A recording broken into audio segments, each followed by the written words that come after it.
The all-new BMW X1 comes in all powertrain versions, as diesel or petrol, as plug-in hybrid, and the all-new iX1, the pure electric version. And here, on Autogefühl with Thomas, we'll tell you all about it, the different powertrains and the different trim levels, because we all have them here on location for you. Here, the BMW iX1, you can see it has these blue accentuations. This is the X line with these gray or silver contrasts here.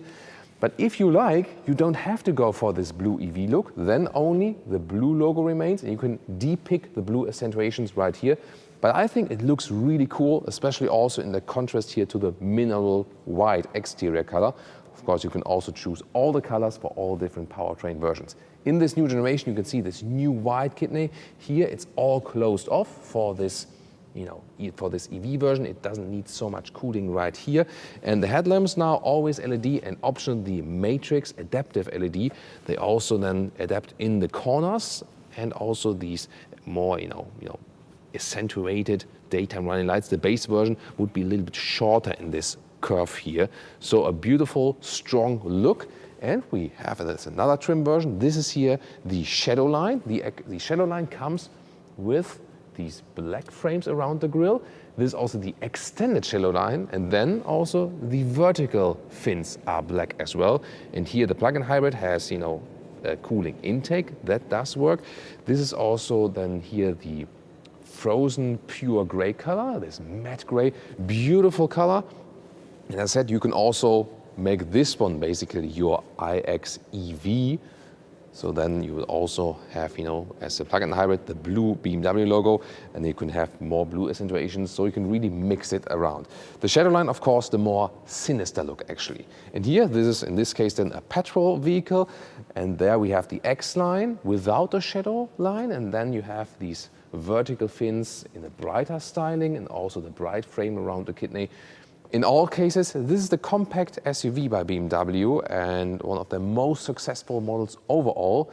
You can see here different stylings, different powertrains. This is this BMW power of choice approach that they want to let the customers pick. Which trim and which powertrain would you go for? We can also continue later on in the review, and maybe then your decision is clear. This color here, by the way, is called Utah Orange. Beautiful color name, isn't it? 4.50 meters or 177 inches is the length of this new generation. So just like 5 centimeters or 2 inches longer than the previous generation.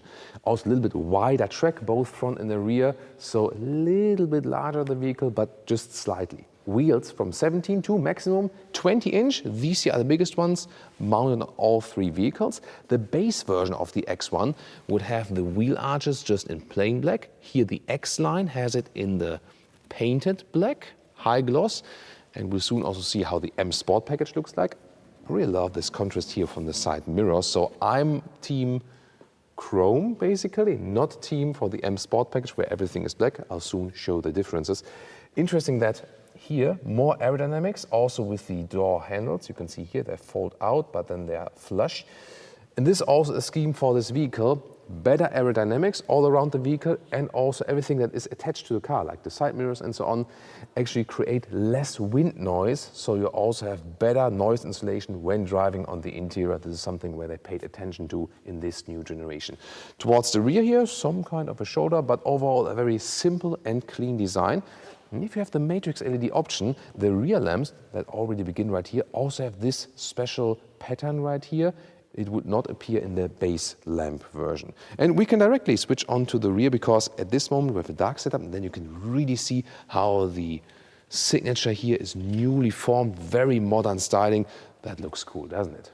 Side profile of the M Sport here in the shadow line, and here you can see M Sport goes then with painted wheel arches in the vehicle color, beautiful here in the matte frozen one, and then also have the shadow line with the black frames around the windows. Extended shadow line also paints the roof rails in black as well. So this is then the sporty look.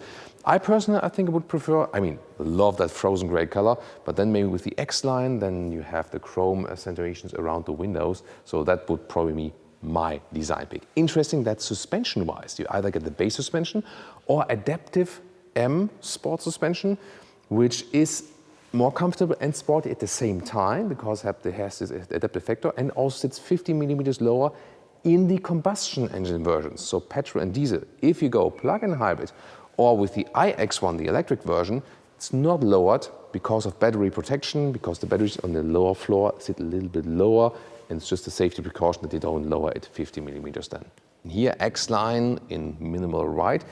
The contrasts here are even more obvious then, because you have the white-black contrast, and the iX1 styling, the EV styling, standard with the blue accentuations. I think it looks really amazing, or what do you think? So I would not de-pick it here at the side, because to me it doesn't say, hey, I'm EV, but it's more like, hey, I got a cool blue design package, you know, and I think that's amazing. Also here in the rear, in the lower part right there, a very, I would say, rectangular, strong styling also in the rear for all X1 versions. Here with the X-Line, just a silver contrast, and then we move over again to the M Sport vehicle we have here with the shadow line, and there you can see we have high gloss insert right here and this diffuser style in the M Sport, so it looks sporty. And yeah, there's no job for the AFAP, for the Audio Fake Exhaust Police today, because they do not use fake exhaust. The same for the petrol version. Let's take a look. So this one here, X-Line petrol version, also looks a little bit different in the lower part, but yeah, no fake exhaust. So I think a great clean design job by BMW. How do you like the all-new X1 in the styling? So now it gets really exciting. As for powertrains, of course, the most interesting one, the all-new iX1, the X1 EV, so to speak. 62 kilowatt hours net is the battery size. What range will we score? We will keep you updated, so hit subscribe on our channel and also activate the notification bell to see the driving review of this one. But at this moment, from the size, I would rather guess like 300 kilometers plus and, you know, like 190 miles plus. So as a conservative estimate for that vehicle, it can also be more. Here then, all-wheel drive, also 50-50 distribution, one electric motor in the front, one in the rear. We can also expect a base entry version very soon where you only then have the front wheel drive, so only one electric motor. In this case here with the all-wheel drive, 5.7 seconds is the acceleration figure, so quite powerful already. And recharging will be 11 or 22 kilowatt AC and 130 kilowatt DC, then 29 minutes from 10 to 80% state of charge. Will also feature a heat pump. Then here, this is the plug-in hybrid drivetrain, 1.5 liter petrol 3-cylinder plus electric drive. Plug-in hybrids, will they be important? I think people will rather go for, hey, I'll directly go EV now, or I will stick with petrol because I really cannot recharge yet. And on the pure ICE side, either a 2-liter diesel or 1.5 3-cylinder petrol engine, or then here the 2-liter 4-cylinder engine. This is the top spec, 23i, at this moment the strongest pure petrol engine. Key fob here, this is the one of the M Sport, therefore you have the M colors. It's very light, quite good. Then again the flush door handles and door closing sound. Pretty cool, very interesting, very clean door closing sound indeed. This one being the M Sport line, we have here sensor tag at the inside of the door, so it's a high-grade leather red, blue contrast stitches, optional 12-speaker Harman Kardon sound system for music lovers, really good. We know it from the 2 Series Active Tourer already, and they also share the platform. And in the M Sport package on the interior then, we have the special steering wheel with these sportier accentuations. You still have real buttons at the steering wheel, glad to have that, so not only hashtag capacitive BS. New digital instruments, this kind of like free floating display. So on the left side 10.25, right side 10.7. Soon more to that. And then here we always have sport seats for today. There's also a base seat available which has less accentuation, but in the sport seat you have the shoulder support right here. Really cool, and they're available in either the normal seats in fabric, and then here we have a mix of microfiber on the inside and SensorTech leather red on the outside, so an all animal-free seat, and it looks really great. I really love this M Sport seat. I hope for you can also get it in your country. We'll have to see about that later on. And the seating comfort is indeed also really very good. Upright seating position, feels already grown up, that vehicle. Good shoulder support, takes weight off the lumbar area. This is really awesome, and this is not the biggest BMW, one of the smallest ones, and already delivers such elaborate and very comfortable experience. one means 89 or 6 for 2. Still a lot of headroom left, although this is also the one with the panoramic roof. And it's also one that, when the car would be properly powered, you can, there we go. So I activate it now. And then you can also open it completely like this. And also this middle bar there, by the way, they made it a little bit slimmer, so you have a little bit more visible area there. But it will be very interesting now to compare the different trim levels. Let's take a look there. In the M Sport, we had aluminum deco elements. Here, they're high gloss black. That would be my least favorite, I think, but there's soon more to come, and that's what the choices there. The steering wheel, here the base steering wheel, also looks quite modern and fancy. Of course, the M Sport steering wheel looks even cooler. This is also the sport seat. However, here then with the animal skin surface, and now it gets really interesting because when we look at that from the styling, also feel, how it feels. Let's remember that because there are new Sensatec seats available and we will directly compare them now how they feel. And here now, deco elements are also available in the matte wood trim, open cell wood. This looks also really classy. As we've shown in the M Sport, you can also go for the sportier aluminum look, of course. And then now here, the seats. These are the new perforated Sensatec seats. And indeed, if you compare it to the animal skin surface, leaving all ethical thoughts aside for this moment, here, look at that. They are softer actually, they are perforated, they look better, they feel better, and indeed, when I take a seat in here,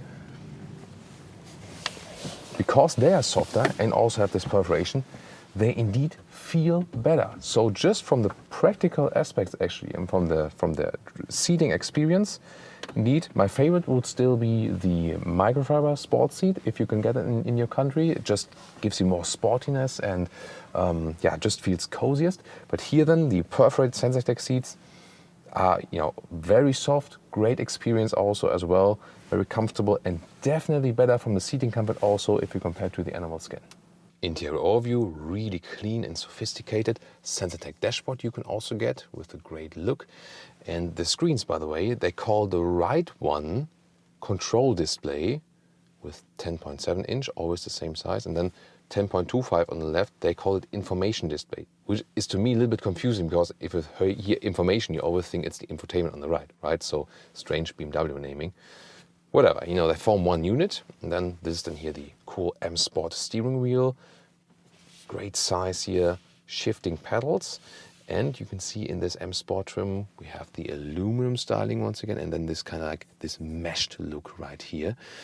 Interesting also gets here in the lower part. This is the inductive charging pad for your phone, Android Auto or Apple CarPlay connection, wireless, and we have here like two slots, small slots inside, and they are cooling. They suck away the air that the inductive charged smartphone does not overheat. And then you put it right here, and then it has kind of like a seat belt for your smartphone, and it stays tight, and also always has connection to the inductive charging pad behind it. Cup holders are not adaptive, sadly. That's the only hit and miss here in the interior, two USB-C chargers. And then you have this floating console with like space underneath, zombie hands. This is interesting, definitely. And also there's a shifting lever here, always automatic transmission, still a manual volume jog. And then here you can lift up the armrest, not too much space, but overall they take this design here for the smaller models, inspired from the all-new, all-big BMW iX1. Infotainment system, well, the climate dials are not manual, they are hidden here in the lower area. At least they stay on the same position. And the Harman Kardon sound system, by the way, this is like really recommended for music lovers because it delivers a very true tone experience. Like it, nice balanced bass and so on. So I definitely would go. That would be one of my favorite features actually. And Android Auto works the same way, of course. And the car internal GPS you see is also quite responsive. So even if you don't want to use Android Auto or Apple CarPlay, you can get along with the car internal GPS. Overall, the software gets improving and improving. These are the digital instruments. You can also change the contents you want to see in there, and you can also change the whole layout. And here the X1 does deliver a proper head-up display projected into the windscreen. Wasn't possible in the 2 Series Active Tourer because of the form of the windscreen. Here it is. Now the rear seating area, by the way, just got the exclusive information that also the US market will get here the microfiber Sensatec seats. very rare that we have microfiber in the US, but now it's picking up. Really cool for all our US fans. And you will also have the sensor tech, of course, available. And animal skin isn't even offered in the US, so the US have the best seating choices actually. Here you can see, looks quite sporty also in the rear. I would also, always, hug my microfiber that they are like, it's like in one direction. So let's see about the knee room we have. So it's a little bit longer wheelbase. You can see here when the seat is in the lowest position, I do have a problem with the recess. So if it would be a little bit higher, it would fit my knees a little bit better. But in that way, I mean, even with tall adults, you can put it a little bit higher. So this car is 5 tall adult proof. By the way, if you have a pure combustion engine version, so diesel or petrol pure, then you also get the option of 13 centimeters or 5 inches movable rear bench. In the plug-in hybrid or in the iX1, the EV, it's not possible. In the middle part's also fairly comfortable, just maybe problem with the knee stand, but you can exactly, when you put a little bit more forward, drive it with 5 tall adults, also headroom in the rear is no problem. Very comfortable rear bench, ISOFIX we have there, and then here adaptive cup holders as well. Overall, the build quality is really very decent, and it really makes a good impression overall. USB-C chargers here in the middle. Interesting, by the way, that here the SensorTech perforation also covers the rear seats. So that's cool. Usually it's the case that only perforations then, for example, on the front seats. But here with this vehicle, they really thought about the rear passengers. And another feature for the rear bench is also, this here in the iX1 version, here, the back part of the seats, you have this, these lashes here. And then you can pull them, and then you can actually change the angle of the seat. Here a little bit more upright or a little bit more backward, depending on what's comfortable for you. 540 up to 1,600 liters in the trunk capacity for the ICE models. Plug-in hybrid or EV have 50 liters less, but on the top part it's the same. Here the backpack fits in easily, 1-1-1 split, and then the length here is 90 centimeters or 35 inches. The width is a clear meter or 40 inches, and the height here below the cover, just about 40 plus centimeters and 17 inches plus, of course, overall a little bit higher. And here, plug-in and iX1 have place for the charging cable underneath, and just this lower area. This is then bigger with petrol and diesel. This is the petrol trunk, and you can see here, this is then the difference. Just more space underneath, but the rest is the same. And now the question is, which one to go for, which BMW X1 to buy, which would be my recommendation. I would actually go still for the pure petrol engine, 23i. This is a 2-liter 4-cylinder. It will drive the best. It will have the best power, has all-wheel drive, and we know it from the 2 Series Active 2, where it feels one with the vehicle. It's, to me, actually the best engine choice for this vehicle. As for the trim, well, the thing is, the M Sport's really cool from a sporty exterior, and also gets the adaptive M suspension, best comfort, and also the cool microfiber SensorTech seats on the interior. So 23i with the M Sport would be actually my primary choice. If you want to go a little bit, less in budget, a base level, of course, would also do, and you still get more or less the same X1 experience. The M Sport is always, connected, exterior and interior. You cannot separately put it. X-Line, however, is also nice, and then you can also get these nice new SensorTech seats perforation on the inside. As for the iX1, if you think about petrol or all electric, the iX1 will also deliver a very good driving experience. We can expect it, low center of gravity. And if you want to go all electric, if you have the charging infrastructure, then of course you might as well go for that one. The only problem with the iX1 I see coming is, if we compare it to a Kia EV6, Ioniq 5, VW ID4, it has around 15 kilowatt hours net less capacity than the competition. So we might expect it will also have less range, unless it is super efficient and it can catch up for this gap. And that we will deliver to you in the driving experience. Definitely check out the competition right now, or maybe also the 2 Series Active Tourer, which sits on the same platform.